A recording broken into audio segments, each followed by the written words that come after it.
Ndị be anyị ekeneni m unu ọzọ n'ụbọchị nke taata. Asịrị m unu ka ọ dịrị anyị na mma. Asị m na ihe adị ka echi na echi ada agwụ agwụ. Ndị ga-esi na-esonyela ihe a bụ Igbo Media, bụ ebe anyị si wee na-ewetara unu ya bụ ngalaba ozi a dị nnukwu mkpa. Anyị si ka anyị gosi unu gbasata maka ihe na-eme na Igbo community and obodo anụ anyị nọ n'ime ya. Dịka o si dị, ọ bụ na nke a bụ mbọsị izizi ị na-ezite chanel anyị bụ Igbo Media, gbaa mbọ rinne ka ị sọskraịbụ and share ya ka o rute ndị ọzọ aka. Maka na infọmeshọn anyị na-enye unu bụ ihe unu ga-ama gbasata maka ihe na-eme n'obodo a, anụkwunu mara ka unu si akwado na ya bụ ife bụ ya ka anyị si ka anyị drọpụ ọrụ bifo anyị gosi unu ihe anyị ji maka ya wee bịa. Ị ga-esi ya bụ ife anyị ji maka ya wee bịa, ị drọpụrụ anyị alụ gị ife iche gbasata maka ya bụ ife ndị niile ekwu n'iru akwụkwọ. Alright, over to you, sir. Kate. Yeah, thank you very much, although I'm not seeing you. Welcome to the program, Nigerians. Yeah, I mean, always a pleasure. All right, so very quickly now, talk to us about your proposal for Yeah, very quickly, just talk to us now about your proposal for a National Referendum Commission and what actually that commission will be doing. What the commission will simply do is to help midwife a brand new constitution, a people's constitution that has autonomy.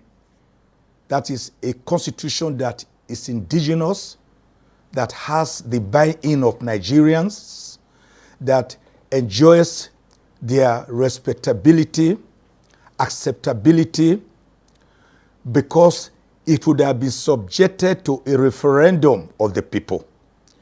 Any constitution to be valid and democratic and legal and respectable must enjoy the buy-in of the people it is meant to govern.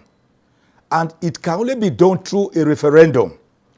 Remember that on 10th August 1963, the Midwest region has such a plebiscite, such a referendum, wherein they voted to be separated from the then Western region. I must therefore make the point that the Constitution is the birth certificate of a people, the identity card, which is the supreme law, because beyond it, there's no other law within a country. It governs the relationship of citizens, between citizens and citizens, the citizens and government, between the central government and constituent governments, and what type of government is being run, whether it is presidential, republican, parliamentary, or monarchical, or ecclesiastical. It is the Constitution that spells out all this. Being the supreme law, it is not like an act of the National Assembly or a mere piece of legislation. It is this Constitution that actually gives birth to a National Assembly and gives birth to a government, and not the other way around. So my proposal is that the National Assembly. You wanted to ask a question? Sorry. No, just go ahead. I mean, I'm listening. Okay. My proposal is this. Some people talked about having another conference again. I said no. A national conference, you could call it a national conference, you could call it National Congress, you could call it National Convention, such as the Americans did between May 14 and September 17, 1787, when they gathered in Philadelphia, Pennsylvania, to have a more perfect union. 50 confederates that were already confederates on their own, but wanted to come together to have a more perfect union, to have a central government at the center, which will not be too powerful to undermine the federative units, but not too weak to be overpowered by the federative units. That was how that convention took place between May 14 and September 17, 1787. 10 years after America became independent. 50 states, 50 confederates attended that conference. Of the 50, 39 finally signed. After they had signed, they still subjected it to a referendum of 13 states there that time, which voted to have certain things, certain articles of faith. What were these articles of faith? They agreed on republicanism. They agreed on a system of presidentialism. They agreed on federalism because of the pluralistic nature of America, what Chief Anyauku ably referred to in his opening address. It was at that conference that they also agreed on the principle of judicial review. And they also adopted what we call the doctrine of separation of powers between the legislature, the executive, and the judiciary. A doctrine that had been ably propounded in 1748 by a great French philosopher, Baron de Montesquieu. Mind you, it was that conference that threw up the people who later became known as the Great Federalists. People like Alexander Hamilton, Washington himself, after whom Washington, D.C. is named. People like John Jay, people like James Madison. That constitution threw them up. And they also had a Bill of Rights, certain inalienable rights. Then the entire constitution was just about 192 pages, which has been amended only 27 times since 1787. And the entire constitution is not more than about, how many words? About 9,700 and something words. Do you know why it has been so resilient? Why it has survived all these years? Because the American people made it for themselves, promulgated it for themselves, subjected it to referendum of the people, and they bought in and believed that this is our document which enjoys our legitimacy. You cannot say that of the 1999 Constitution. And that's where some people will have some problems with you, actually, Chief Ozekhome, because a larger part of the 1999 Constitution is actually gotten from the Constituent Assembly that was put in place by the military government of Olusegun Obasanjo before we eventually birthed the 1979 Constitution. And you and I know that Chief Rotimi Williams, Justice Udoma were all there, I mean. And we have seen some people saying that only just a few items, maybe like 5% to about 8% were added to the 1979 Constitution to actually make it the 1999 Constitution. So what exactly is the problem? If over 90% of what we have in the 1999 Constitution is an offshoot of that 1979 Constitution, which was a product of the Constituent Assembly. There's such historical revisionists forget that there was an interregnum, an intervening constitution of 1989 by the Ibrahim Babangida government, which was never used. So which of them are they using? 1979 or the IBB unused 1989 constitution? The important thing to note is that the 1999 constitution, unknown to many people, was actually a mere schedule. A mere schedule. You know the meaning of a schedule? An attachment attached to decree number 24 of 1999. It did not emanate from the will of the people. The Abdulsalami Abubakar government of 28 members of the Provisional Ruling Council cannot say they aggregated the Nigerian people. Compare that with the 2014 National Conference set up by the then President, Dr. Goodluck Ebele Jonathan, on the 17th of March, 2014, which comprised of 492 great Nigerians, the leading lights of this country, drawn from across Nigeria, from all the geopolitical zones, from local government areas, from states, some representatives of the federal government, representatives of traditional rulers, the private and public sector, the security apparatchik, police, army, navy, air force, civil defense, the entire students were even represented. The civil society were there. The civil society were there. Every aspect of that. Even the political parties themselves threw up their own representatives. The physically challenged were there. Who is who? It was an amalgam, a Dolly Parton's coat of many colors, representing variegated nuances and tendencies of the Nigerian nation. Politicians, non-politicians. I'm not a politician. I was there. I was first thrown up at a convention held at the Auchi Polytechnic, which was attended by all the traditional rulers of Edo North, including the civil society and the students. All of them met at Auchi Auditorium, Auchi Poly Auditorium, and said, we want Mike Ozekhome to represent us because he will give us a voice. But what happened? Some powers that be, I would not know where they came from, removed my name from the list.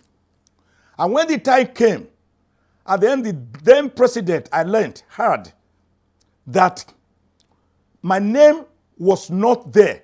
Even though the initial list had my name, I was told he called the then secretary to the government of the federation, Anyim Pius Anyim, and said, put Mike Ozekhome's name there because he will represent the people. He will speak for the people. This is not a conference of a no-go area. We want all the issues to be decided upon as to how to move Nigeria forward. Guess what? That was why my name finally came under federal government addendum. Addendum. Addendum means attachment. All those people who attended the 2014 National Conference, they all now gave me the name addendum as somebody who was not substantive but came in as an addendum.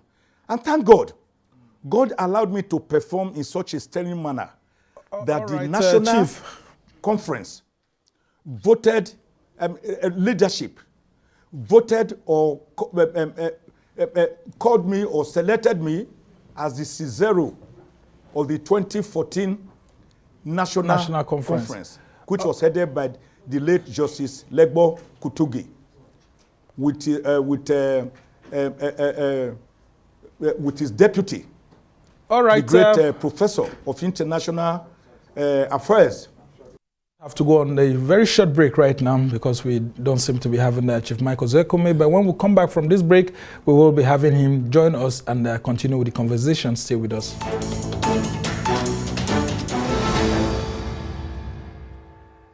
Thank you so much for still watching us right here at Arise News. And of course, we've been having this conversation right here at Arise Primetime with Chief Mike Ozekhome, who was at that dialogue in Lagos on birthing a new constitution for the people of Nigeria. And of course, he's still with us right now. Thank you so much, Chief, for joining us. And I'll go straight to this question I was asking you earlier before we had a brief challenge. And that's it, that the Constituent Assembly in 1977/1978 was elected based on representation from local governments and based on population. And that of 2014 wasn't elected. And so why would you be asking that the recommendations of the 2014 National Conference be merged into a new document that will form the new Constitution of Nigeria? And so that's the angle I want you to focus on this time around. All right, Chief Ozekhome, if you can hear me, I was actually making reference to the 1977 and 1978 Constituent Assembly, which was elected, and then of course its outcome became part of the 1979 Constitution. But here you are asking that if we are to birth a new people's constitution, then we should take cognizance of the 2014 National Conference outcome and include it in the new constitution that will be birthed. And I'm saying that those who were delegates at the 2014 National Conference were unelected, unlike that of the 1977-78 Constituent Assembly that had people elected from local governments and based on population to actually give birth to that new document. Let me tell you this. Unknown to many people, representation is not only by election. There is what you call sortition, which is a Greek word, sortition, by which people are selected by their people to represent them. Then you have the popular election, the type you are referring to. Then you have representation by appointment.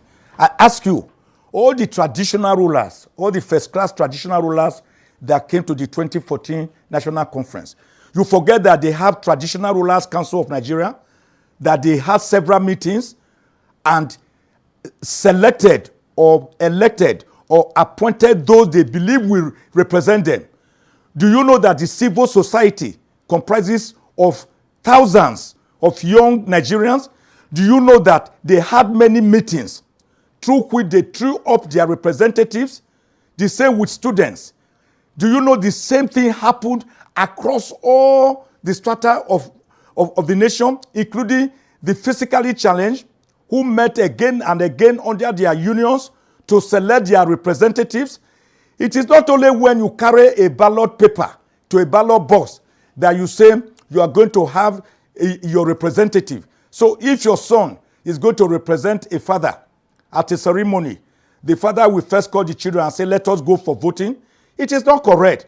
The 2014 National Conference, don't forget that the first 2 weeks was this issue of representation. It was fought and argued before finally all the delegates agreed that this was the National Conference of Nigeria, representing all Nigerian strata. What I am now saying is that the decisions, the results of the decision that were arrived at, which were carefully shelved away, are there gathering dust. They should be brought out. And then to make it easier, to tell you that we are not going to waste money, scarce resources, organizing another talk show, all that the National Assembly, which is already there because it even came into operation before the 1999 Constitution. Don't forget elections were held before the 1999 Constitution itself came into being as an attachment to Decree number 24.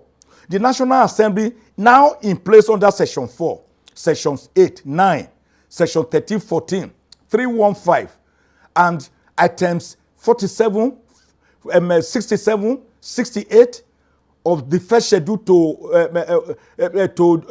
of the first schedule can now use its powers to simply enact a law, which it can do with the first, second, and third reading within 2 days. They have done that before on many occasions, even during the doctrine of necessity, and pass a law bringing into existence what I term the National Referendum Commission, NRC.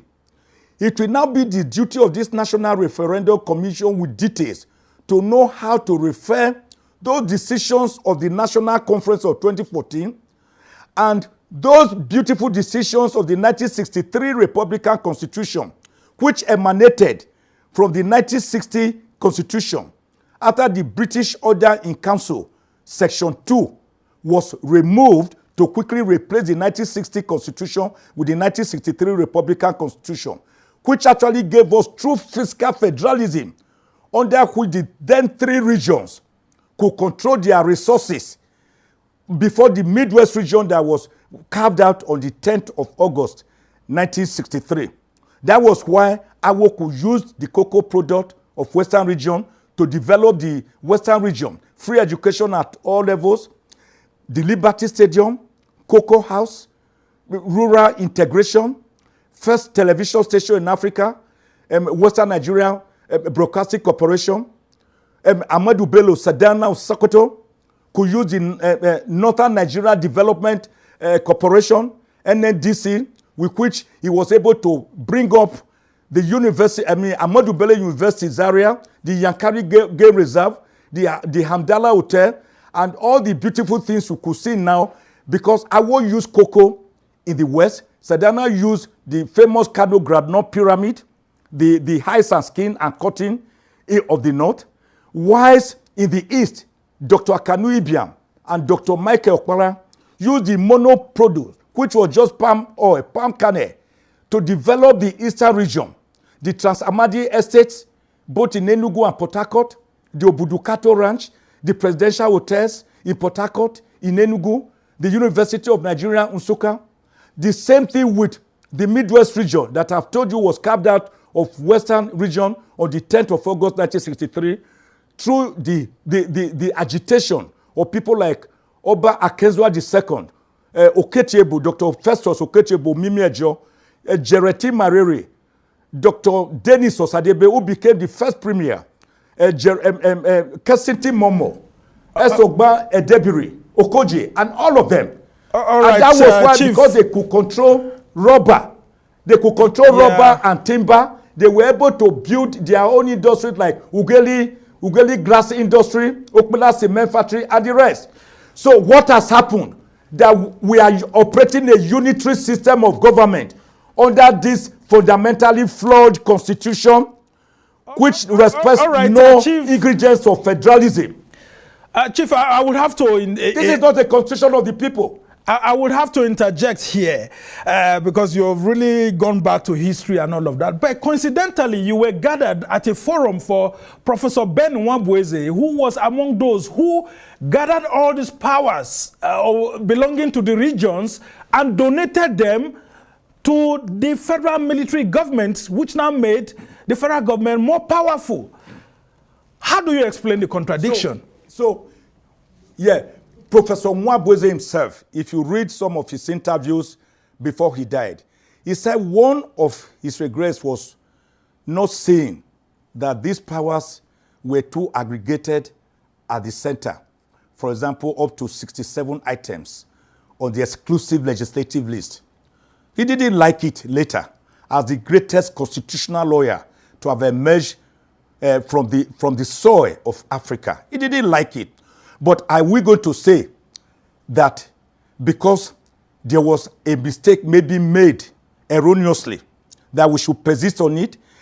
In it, are you not aware of Hippocrates, what he said, the father of medicine, that desperate diseases require desperate remedies? Didn't you know what Albert Einstein said, the great physicist, the father of the realist, who said, the law of relativity that gave birth to the atomic bomb that destroyed the twin cities of Hiroshima and Nagasaki, who said it's only a mad person or a fool that hopes to solve a problem by using the same method with which it was created. The Nigerian Constitution, are you not surprised we are still discussing it?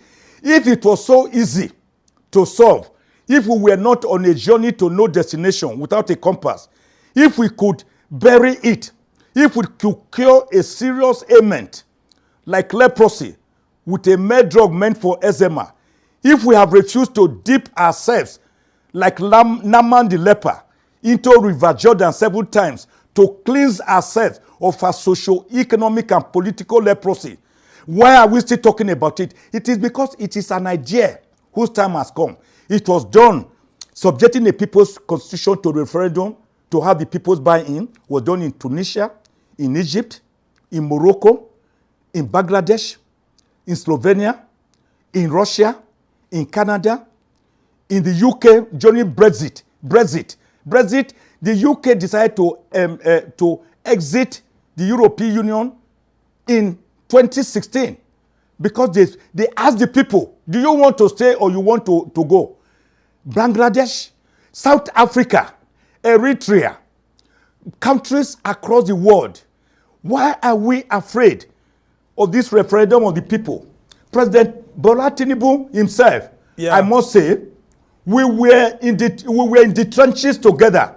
We were in the trenches together, And that's fighting for democracy. And I remember, I'm coming.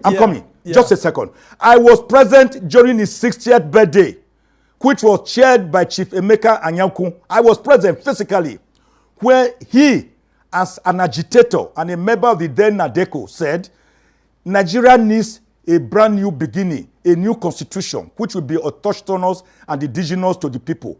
I believe that. I'm not saying it should be ignored. I'm not saying the National Assembly should be ignored. We must have their buy-in. It's the National Assembly that will make a simple law, which the whole of this exercise, my brother, can be completed within 6 months.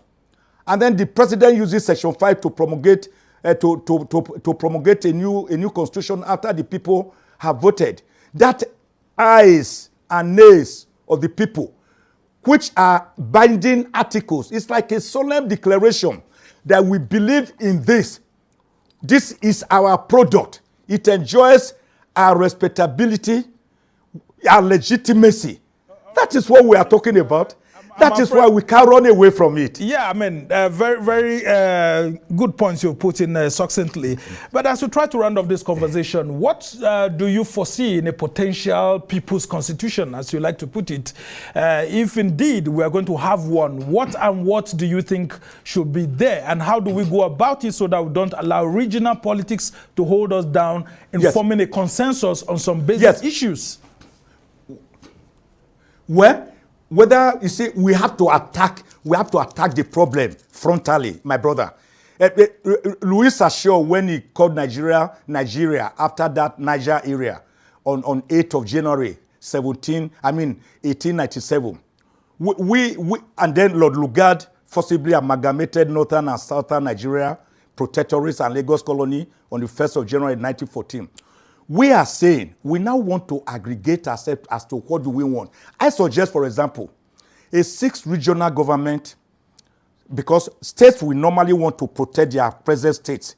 No state will want to be dissolved into another one. Fine, it's okay.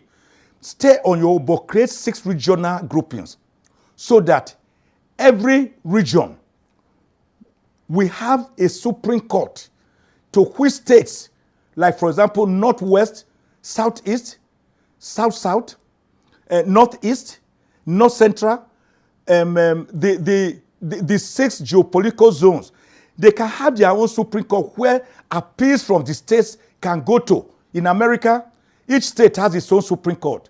It's only matters of serious constitutional import that go to the Supreme Court in Washington, D.C. So we need that kind of 6 regional. Then there will be competition, as we had it before January 15, 1966, when the first military coup took place, like I have already outlined. Do you know that time, these monies that were being realized by these regions, 50% was enjoyed by the region that produced that product. 20% was paid to the government at the center of Tafawa Balewa, while 30% was shared amongst all the regions, including the region that had already been taking 50%. That was something. That was why every region could develop according to its own pace, and there was this heavy competition. What happens nowadays? Commissioners for finance, 36 states, go to Abuja at the end of the month. They go and take from the national till, under Section 162 of the Constitution.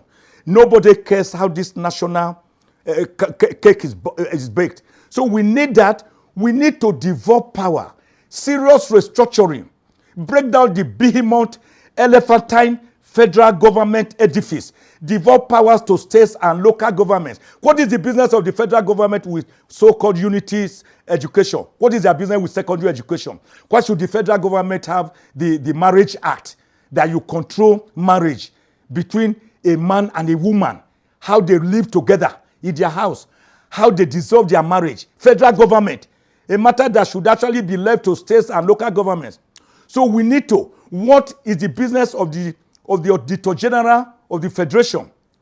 Be the Auditor General of Federation. Why can't we have Auditor General of the federal government and Auditor General of the Federation? Why can't you have Attorney General of the Federation separate from Minister of Justice, who can engage in politics and go and conglomerate with his fellow ministers and let the Attorney General be strictly the chief law officer of the state. Ndị be anyị daalụ nne nụ ihe a bụkwa Igbo Media anyị si wee na-ewetakwara unu nnukwu ozi a dị oke mkpa dịka anyị si kwuo unu nkwa na dịka anyị si na-agba mbọ ewere ike ị na-enye unu update bụ ihe gbasara maka ife na-eme na ana Igbo be anyị na ndị nwere onwe nke a na-azọ. Ọ ya bụ nkwa ka anyị kwere unu na anyị ga na-emezu ya. Ọzọ dịka ibe ya bụ iwe ọchịagha ya kịta ị nụrụ n'elu akwụkwọ Biafran Prime Minister kwuru gwa onwe gị eziokwu n'ụdị nke gị na nchịkọta mmụọ gị ka arụ iwelitela anyị n'ihe ya maka oke ihe ga na-esi na-emezi. O nwere ebe ekwete na ndị Igbo ya anọ, o nwere ebe anyị sịrị anyị nọrọ. Igbo abụlọ Senate President, Igbo abụlọ Vice President, nothing. And na ụmụ ihe ndị niile amegasịkwa anụ ụmụnne anyị esokwa na-agba owofa mgba maka oke ife ya je megidezie ajụrụzi asị ma ọ gịnị na-emezi ọ dị ka arụ achọziri ime anyị negodin ka obodo si dị ka e mere ji jide nwanne anyị nwoke bụ Maazị Nnamdi Kanu na mkpọrọ akwa maka ndị Igbo. Gịnị ka ihe ọjọọ mere maka ọ sị na Igbo ga-adị maka ọ sị na anyị ga-adị na anyị ga-adị ka echi na echi ada agwụ agwụ. O nwere ihe ọzọ eji jide ya jụọ onwe gị ajụ a gịnị ka eji jide Maazị Nnamdi Kanu akwa maka ọ sị na Igbo ya adị biko ọtụtụ dị ka iwe chetara ife a bụ Igbo Media anyị na-asụ n'onu be anyị ọnụnụ be anyị ka anyị na-asụ so biko ọ bụ na ede anụ Igbo iwe ewe na gị ọnụnụ be anyị ka anyị ji akọwa ihe na-eme ebe a ka ego ọkwa na ya anyị na-ekwu bifo unu ekwe n'iwe ka ife onye ndu melụ ọ sị na ya na-eme mgbomgbe ndị Igbo na-abịa ya n'alụ ọ na-ewute ya. Simon Ekpa penie anyị agbaba ya mgba ka e mere obedient movement akwụwụrụ okwu Maazị Nnamdi Kanu kwuru before ejide ya they will never give you that president that seat. Akwụdoro na ya na Peter Obi winere mana nyere ya gịnị ka nsị ya bụ mba Igbo mana na ife maka oke esi na-ekwuzi okwu ọka ife ga na-esi na-emezi ọ bụ na ịkpọrọ onwe gị mitin chụkọ onwe gị ọnụ jụọ onwe gị ajụ a ka ebe ịkwụ n'obodo a bụ Naijiria ajụ nchọkwa onye ọbụla bụ onye Igbo na-ege m ntị n'elu akwụkwọ a jụọ onwe ya na na-ejicha onwe gị ya bụ ife isaa ya ọgwụna ka m n'ọnụ ihe a bụ Igbo Media daalụ n'ụmụnne.